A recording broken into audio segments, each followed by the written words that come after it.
அதே மாதிரி ஒரு ஜோதிடர்கிட்ட போய் பார்க்கும்போதும் கூட ஆம், முன்னோர்களுடைய ஜாதகமும் இப்ப இருக்கக்கூடிய அந்த குழந்தை ஜாதகமும் ஒண்ணா இருக்கு.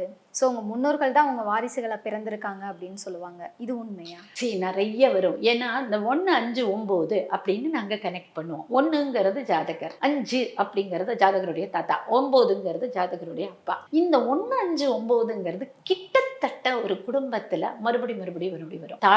தாய் வழியிலையும் வரலாம், தந்தை வழியிலையும் வரலாம். தாய் வழி தந்தை வழின்னு நம்ம பார்க்கிற போது இது நம்மளுக்கு சயின்டிஃபிக்கா நல்லா தெரியும். தாய் வழியில பெண்களுக்கு XX குரோமோசோம், இது XY குரோமோசோம், இவ்வளவுதான் வித்தியாசம்.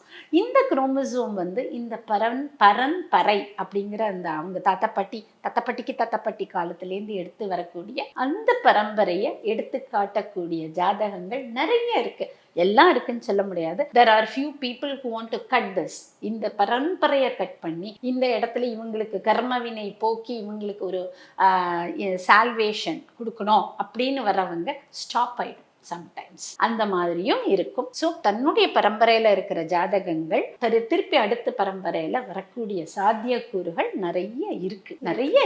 எல்லாம் இருக்குன்னு சொல்ல முடியாது, நிறைய இருக்கு.